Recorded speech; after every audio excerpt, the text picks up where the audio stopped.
تو یہ وہ چیزیں ہیں۔ آخر میں اپنی بات ختم کرتا ہوں دو چیزوں کی جانب جو ہے توجہ دلا کے۔ تمام اعمال میں ہمیں دو شرطوں کو جو ہے ملحوظ رکھنا ضروری ہے، صرف جو ہے حج میں، قربانی میں یا ذوالحج کے مہینے کی عبادات میں نہیں، تمام چیزوں میں۔ ایک تو اللہ سبحانہ تعالیٰ کے لیے اخلاص ہو آپ کی عبادت میں، اس میں نہ شرکیہ عقیدہ ہو، نہ لوگوں کو دکھلاوا ہو۔ حاجی صاحب، ہمارے یہاں نام ہی سب کے حاجی الحاج آگے پیچھے لکھا ہوتا ہے، پھر نمازی صاحب بھی کہو، روزے دار کہو کسی کو، حاجی حاجی حاجی۔ ایسا نہیں ہے، لوگوں کو دکھانے کے لیے حج نہیں کرتے لوگ، تو وہاں سیلفیاں بنا رہے ہیں اور وی لوگز ہیں یہ حج اور عمرے کے، اور جو ہے دعا بھی جو ہے ذرا صحیح سے میرا پوز لینا، فوٹو لے کے جو ہے دعا اس کی قبولیت کے لیے اوپر جاری ہے۔ یہ وہ سمجھتے ہیں معمولی کام ہے، جو یعنی ایک ہنسی کھیل مذاق میں اڑا دو۔ تم نے ایک عام گناہ نہیں کیا، جو تصویر مثلا بنانے کا عام گناہ نہیں، تم نے شرک اصغر کیا ہے۔ شرک کو نبی کریم صلی اللہ علیہ وسلم نے اس کا نام دیا ہے کہ شرک ہے، بڑے شرک سے چھوٹا شرک، شرک اصغر دکھلاوا، کہ آپ کام ہی اسی لیے کر رہے ہیں، یعنی آپ کو دعا نہیں کرنی تھی اللہ سے، لیکن وہ دیکھ رہے ہیں تو ذرا میری فوٹو لے لینا، میں کعبے کے پاس کھڑا ہوں دعا کر رہا ہوں۔ تو یہ تو بالکل ہی جو ہے بہت بڑا، یعنی گناہوں سے بڑھ کر ایک گناہ شرک اصغر کے آپ مرتکب ہو رہے ہیں، اور آپ کو کوئی حیا نہیں، آپ کو کوئی علم نہیں، اس لیے نہیں ہے۔ تو اللہ کے لیے اخلاص و دکھلاوا نہ ہو، جس طرح قربانی کے بارے میں فرمایا لن ینال اللہ لحومها ولا دماؤها، تمہاری قربانیوں کا نہ گوشت اللہ کو پہنچتا ہے نہ خون، ولکن ینالہ التقوی منکم، تمہارے دل کا جو تقوی ہے اللہ سبحانہ تعالیٰ کو وہی پہنچتا ہے۔ اور سنت کی پیروی کرنا بھی ضروری ہے۔ چنانچہ آپ دیکھیں نبی کریم صلی اللہ علیہ وسلم فرماتے ہیں کہ خذوا عنی مناسککم، مجھ سے اپنے حج کے طریقے سیکھو، اپنی مرضی سے جیسا تیسا حج نہیں، پکنک منانے جا رہے ہوتے ہیں بعض لوگ، سیکھا ہی نہیں ہے، وہاں جائیں گے جس طرح لوگ کر رہے ہوں گے ہم بھی کرتے رہیں گے، یہ اٹھا کے ماں بہن کی گالی دے کے شیطان کو جوتے مار رہے ہوتے ہیں۔ اس طرح نہیں ہے، چنانچہ سیکھ کر جانا چاہیے۔ اتنے مشکل سے آپ کو موقع ملا، پیسے آپ جو ہے خرچ کر کے گئے اور اس کو ضائع کر دیں گے اپنے حج عمرے کو، سیکھ کر تیاری کے ساتھ جائیں۔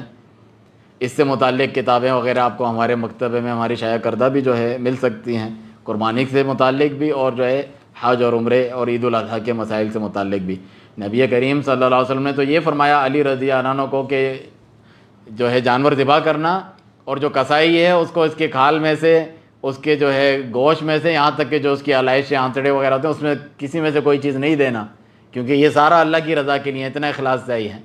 اس کو الگ سے اپنی طرف سے جو ہے اجرت دینا، اس کو پیسے دینا، جو ہے کٹائی کے الگ سے پیسے دینا، ان میں سے کچھ نہ دینا، یہ سب اللہ کے لیے ہیں، تو اس میں سے نہ دینا۔ بلکہ ابو ہریرہ رضی اللہ عنہ سے روایت ہے، فرمایا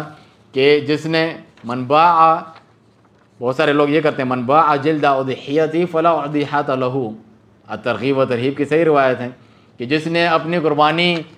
کے جانور کی کھال بیچ دی خود، تو اس کی قربانی قبول نہیں ہے، اس کی قربانی نہیں ہے۔ آپ کہیں گے لوگ تو خریدتے ہیں، آپ غریبوں کو دیں، وہ اللہ کی راہ میں، وہ پھر جس کو چاہے آگے بیچیں یا جو چاہے کرنا ہے کریں، آپ کے لیے جائز نہیں۔ آپ ڈائریکٹ ہی بعض لوگ بیچنا شروع کر دیتے ہیں، اپنی قربانی کے جانور کی کھال آپ خود نہ بیچیں، آپ جو مستحقین لوگ یا ادارے ان کو دینا چاہتے ہیں انہیں دیں، وہ پھر آگے اس کو خود استعمال کرتے ہیں یا بیچتے ہیں، جو بھی پھر اس کو استعمال کرتے ہیں اپنے خرچے کے لیے، وہ جائز ہے، لیکن آپ اس کو نہ بیچیں، اتنا اس میں اخلاص چاہیے۔ اور سنت کی اتباع کی بہترین مثال آپ دیکھیں کہ رسول اللہ صلی اللہ علیہ وسلم جب بھی مدینے میں رہے 10 سال اور ہر سال قربانی کرتے رہے، اور کہا جو میری طرح یہ قربانی نہیں کرتا، فرمایا فلا یقربن مصلانا، ہمارے عیدگاہ کے قریب بھی نہ پھٹکے، نماز پڑھنے آنے کی بھی ضرورت نہیں ہے، کہ جس کے پاس پیسے بھی ہیں، من وجد السعۃ، جس کے پاس پیسے بھی ہیں، سب کو جو قربانی کر سکتا ہے پھر بھی نہ کرے، تو قریب بھی نہ آئے ہمارے۔ اور ایک صحابی نے اتنی اچھی اور نیک نیتی سے انہوں نے